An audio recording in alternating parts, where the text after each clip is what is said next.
Breaking news alerts, overnight news, plus weather and traffic every 10 minutes. This is CBS 47 on your side this morning. I didn't see any part of him when I went in there. All I seen was his bed. New on CBS 47 this morning, a sinkhole swallows up that man's brother overnight. An update from this incredible story out of Florida. How can we tell residents that we are flat broke and then pay close to $1 million to have an election? More controversy over Fresno's trash service. Voters will decide its future in just a few months. Instead of compromising, the White House and Congress allow massive spending cuts to begin today. I'm Susan McGinnis in Washington. Coming up, with no deal in sight, Congress leaves town for a long weekend. Good morning on this Friday, TGIF. I'm Zara Arboleta. It is 6:31. We're in the mid-40s outside our studios.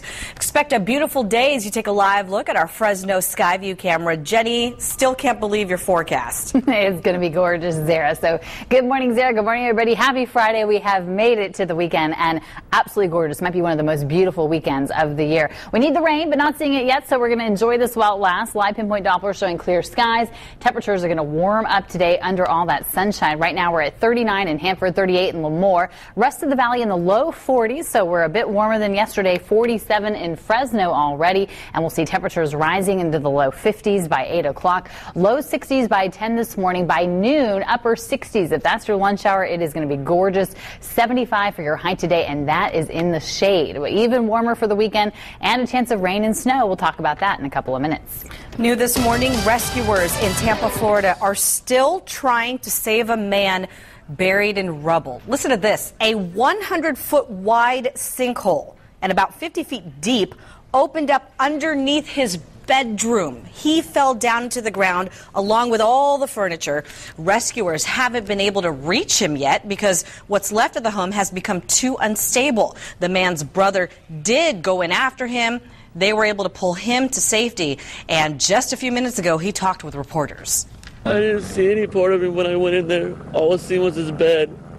And I told my father-in-law to grab a shovel so I could start digging, and I just started digging and started digging and started digging, and then the cops showed up and pulled me out of the hole and told me the floor was still falling in.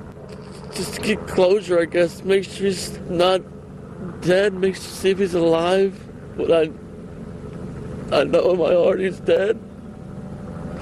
But I just want to be here for him because I love him. It was my brother, man. That is just heartbreaking. That's awful. This story is just unbelievable. Again, it is still too dangerous for search crews to even go into the hole. As you see from this video, you can't even tell the sinkhole is there. But now the worry is that the entire house could collapse. All of the neighbors have been evacuated. You got to remember, this sinkhole is 100 feet wide. Much more on this story next on CBS This Morning. We are now just a few months away from a special election in Fresno. It's on whether to privatize residential trash service. Tuesday, June 4th is the date. CBS 47's Tony Botti takes a look at the controversial vote last night. The 2-hour-long discussion surrounding residential trash privatization in Fresno featured many opponents who spoke up, 16 to be precise. It's a short-term Band-Aid that promises to be a long-term disaster. Only 2 people voiced support. Al Smith sees it as a sensible solution. In our view, adding another tax on public safety is not a solution. Under the guidelines, Fresno's garbage men would take a job with Mid-Valley Disposal. Mayor Ashley Swearingen says these transitions are commonplace nowadays. 90% of California cities use private haulers. Mid-Valley would pay $2.5 million in franchise fees to the city's general fund each year. The mayor says that money would help pay off debt and prevent layoffs. Assuming the residential solid waste revenue is in place, there is a glimmer of hope for us at the end of 5 years. Councilman Sal Quintero says holding this election makes the city look like hypocrites. How can we tell residents that we are flat broke and then pay close to $1 million to have an election? Meanwhile, Steve Brandow argued that this is a public matter and the hundreds of thousands who have not weighed in should get a voice. We just need to let the citizens of the city of Fresno tell us now where to go on this issue. In the end, some felt this election is being rushed and that it should be delayed until next year. Put it over to June 14. I will accept that. However, the council rejected that idea. Tony Body, CBS 47 on your side. Guess what? Those high gas prices are about to get even higher. The State Board of Equalization has voted to raise the tax by 3.5 cents a gallon starting July 1st. Several lawmakers, including Fresno Assemblyman Jim Patterson, are against the idea. The people who have to deal with this bad law are everyday people who are having a hard time with their money stretching to the end of the month. The extra funds will pay for road and bridge repairs around the state.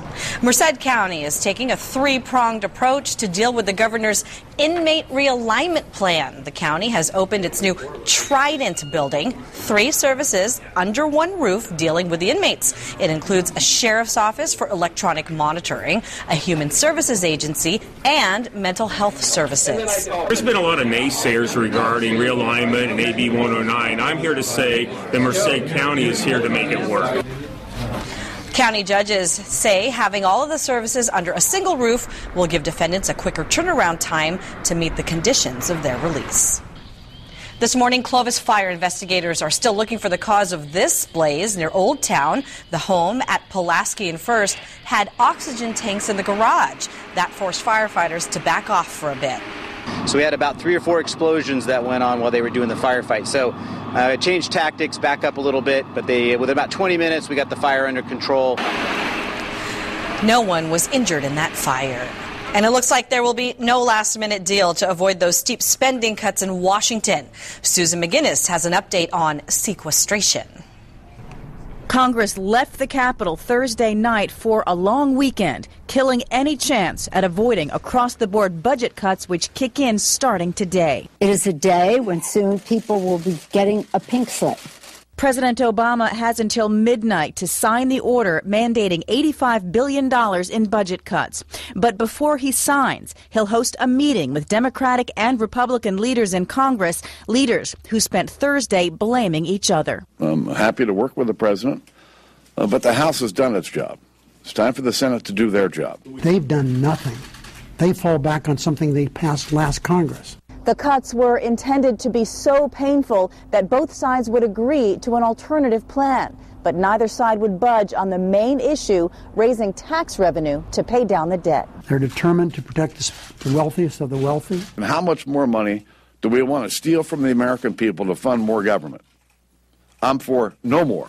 Still, with more than half of the cuts aimed at the Pentagon, there are some lawmakers ready to deal. And I stand ready to put everything on the table to prevent what could be, in the words of the departing Secretary of Defense, a devastating blow to our ability to defend this nation. But as of today, the cuts will be the law of the land until Congress and the White House are willing to compromise. Susan McGinnis, CBS News, Washington. So is it having an impact on stocks? Let's take a look. Look at this. After less than 10 minutes of trading, the Dow has already dropped almost 100 points. It's standing at 13,958. It is 6:39 now, transforming Fresno City College into another world. We're on your side with details on a great event. But first, let's check in with Mike. You are looking at 2 of the best young boxers in the entire country, Zara. Will they go to the Olympics in Brazil in 2016? Possibly. We'll tell you more live from the Fresno Fairgrounds this morning. And here's a live look at your Fresno Skyview camera. Look at the sun beginning to rise.